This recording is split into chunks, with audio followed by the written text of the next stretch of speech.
नमस्ते। आज हामी एउटा कविताभित्र लुकेको निकै शक्तिशाली तर अलिकति रहस्यमय उपमाको अर्थ खोज्दैछौँ। आउनुहोस् यो के रहेछ सँगै खोतलौँ। कविताको यो लाइनले नै एउटा प्रश्न जन्माउँछ होइन त? यो कस्तो ऋण होला जुन साहु घर फर्किसक्दा पनि बाँकी नै रहन्छ? पक्कै पनि यो पैसाको लेनदेनभन्दा धेरै गहिरो कुरा हो। त्यसो भए यही प्रश्नको उत्तर खोज्नेछौँ हामी आज। आखिर यो रहस्यमय ऋणको साँचो अर्थ के हो त? आउनुहोस् सँगै पत्ता लगाऊ। अब यो ऋणको जडसम्म पुग्नलाई हामीले सुरुमा कविताले कोरेको याद र बिछोडको त्यो दुनियाँमा पस्नुपर्छ। किनभने यो ऋण पैसाको होइन, यो त भावनाको हो। ल अब हेरौँ है, कविताले कसरी टुटफुट र विनाशका चित्रहरू कोरेर एउटा भावनात्मक संसार बनाउँछ र यही नै चित्रहरू हुन् जसले हामीलाई त्यो नतिरेको ऋणको जरासम्म पुर्याउँछन्। जस्तै कि सिसाका टुक्राहरू। कविताले भन्छ हामीले सिसाका फुटेका टुक्राहरूलाई हीरा सम्झेर जम्मा गर्यौं। सोच्नुहोस् त, यसले के देखाउँछ? कुनै बेला सिङ्गो र सुन्दर थियो तर अहिले चकनाचुर भइसक्यो। कुनै बेला साह्रै बहुमूल्य लागेको कुरा तर अहिले टुक्रा मात्रै। अनि अर्को, खडेरीले सुकेको इनार। कल्पना गर्नुहोस् त, खडेरीमा सुकेको इनारबाट पानी पिउनु। यसले सिधै सङ्केत गर्छ कि जीवन वा प्रेमको जुन स्रोत थियो त्यो अब सुकिसक्यो। कुनै बेला शीतलता दिने चिज अहिले रित्तो छ। अनि त्यहाँ छ एक चालको भूत। मतलब एउटा यस्तो ठाउँ जहाँ कोही छैन तर कसैको उपस्थिति, कसैको चाल चाहिँ अझै महसुस हुन्छ।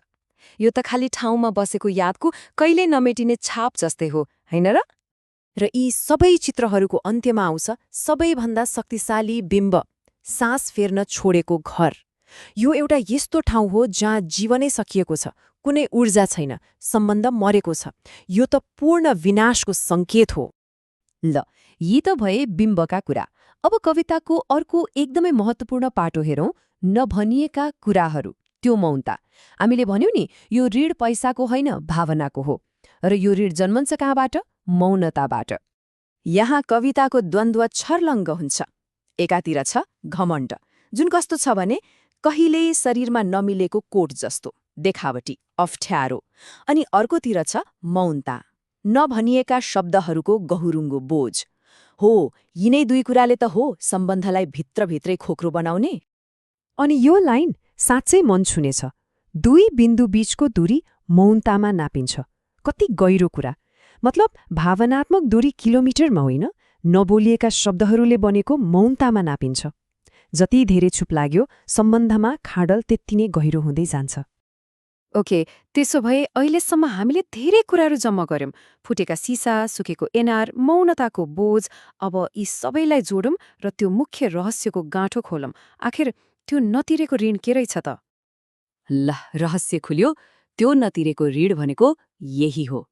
सकिसकेको सम्बन्धमा समाधान नभएका पुराना कुराहरू र नबोलिएका शब्दहरूको त्यो गह्रुङ्गो भावनात्मक भारी।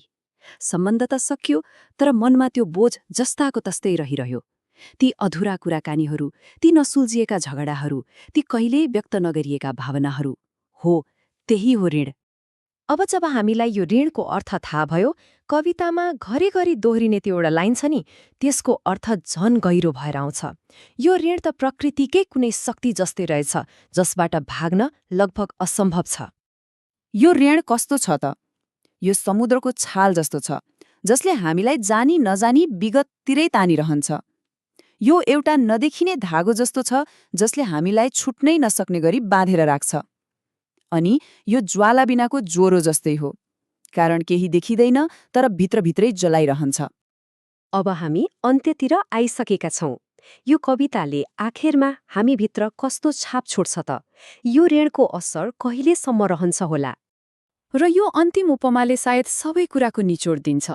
भोज सकिएर सबै सफा भइसक्यो, तर भोक चाहिँ बाँकी नै छ। मतलब सम्बन्धको त्यो भोज त सक्यो, तर मनभित्र एउटा गहिरो, कहिल्यै नमेटिने भोक, एउटा अतृप्त चाहना बाँकी नै रह्यो। यो यस्तो अभाव हो जुन सायद समयले पनि भर्न सक्दैन। र अन्त्यमा यो कविताले हामी सबैलाई एउटा गहिरो प्रश्न सोध्न बाध्य बनाउँछ। आखिर त्यो कुन गुरुत्वाकर्षण हो जसले हामीलाई बारम्बार विगततिर तानिरहन्छ? त्यो नतिरेको ऋण सायद हामी सबैले पनि आफ्नो मनको कुनै कुनामा कुनै न कुनै रूपमा बोकेर हिँडिरहेका छौं के?